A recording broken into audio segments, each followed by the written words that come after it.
Hi hello viewers, welcome to Sri regular channel. நம்ம இந்த வீடியோவில் கலர்ஸ் தமிழில் நடக்க போகிற டைம் சேஞ்சிங்கை பற்றி தான் பார்க்க போகிறோம். இது எந்த டேட்டில் இருந்தால் அப்படின்னு சொல்லிட்டு சரியாக எனக்கு அப்டேட் தெரியல. தெரிஞ்சோன்னா கண்டிப்பாக நான் அப்லோட் பண்ணுறேன். இது பார்க்குறப்ப விஜய் டிவியில் பார்க்குறப்ப இப்போ பிக் பாஸ் டெலிகாஸ்ட் பண்ணிகிட்டு இருக்காங்க இல்லையா. இன்னையோட பார்க்குறப்ப பிக் பாஸ் 9 முடிஞ்சிடும். அதுக்கு ரீப்ளேஸ்மெண்ட்டாக விஜய் டிவியில் சீரியல்ஸ் கொண்டு வராங்க. அண்ட் கலர்ஸ் தமிழில் பார்க்குறப்ப பிக் பாஸோட சன்சீன் டெலிகாஸ்ட் ஆனிச்சு. இன்னமும் பார்க்குறப்ப விஜய் டிவிலே அந்த இது இல்லாதப்ப கலர்ஸ் தமிழ் மட்டும் எப்படி டெலிகாஸ்ட் பண்ண முடியும்? அதனால் பார்க்குறப்ப பிக் பாஸோட சன்சீனை பார்க்குறப்ப விஜய் டிவி ஸ்டாப் பண்ணுறாங்க.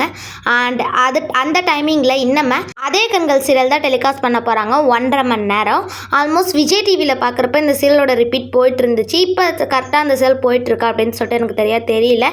அண்ட் எப்பவும் போல் 7:30க்கு சிவசக்தி சீரியல் டெலிகாஸ்ட் ஆகும். அண்ட் 8:30 மணிக்கு இது வரைக்கும் தென்றல் வந்து என்னை தொடும் சீரியல் டெலிகாஸ்ட் ஆனிச்சு. இப்போ அந்த சீரியலை திடீர்னு ஸ்டாப் பண்ணுறாங்க. அந்த சீரியலுக்கு ரீப்ளேஸ்மெண்ட்டாக கண்மணி அன்புடன் சீரியலை 8:30க்கு டெலிகாஸ்ட் பண்ண போகிறாங்க. அதாவது விஜய் டிவியில் 2 மணிக்கு ஓடுற எபிசோட் அப்படியே ரிப்பீட்டாக நைட்டு 8:30க்கு டெலிகாஸ்ட் ஆகும்.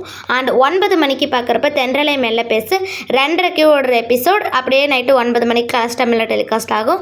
அதுக்கு அடுத்தது பார்க்குறப்போ 9:30 மணிக்கு பார்க்குறப்போ சுட்டும் விழி சுடரே இந்த சீரியல் பார்க்குறப்ப டெலிகாஸ்ட் பண்ண போகிறாங்க. அண்ட் ஆல்மோஸ்ட் 9 மணிக்கு டெலிகாஸ்ட் பண்ணிட்டு இருந்த நாகினி 6ஐயுமே ஸ்டாப் பண்ணிட்டாங்க. இந்த மாதிரி விஜய் டிவியில் டெலிகாஸ்ட் பண்ணுற சீரியல்ஸை ரிப்பீட்டட் போடுறாங்க. அண்ட் இந்த வீடியோ உங்களுக்கு பிடிச்சிருந்தா லைக், ஷேர், கமெண்ட் பண்ணுங்கள். மறக்காமல் சப்ஸ்கிரைப் செய்யுங்க. அப்போ நான் போடுற ஒவ்வொரு வீடியோ உங்களுக்கு கொண்டு நோட்டிஃபிகேஷன் ஆகும். Okay friends, thanks for viewer.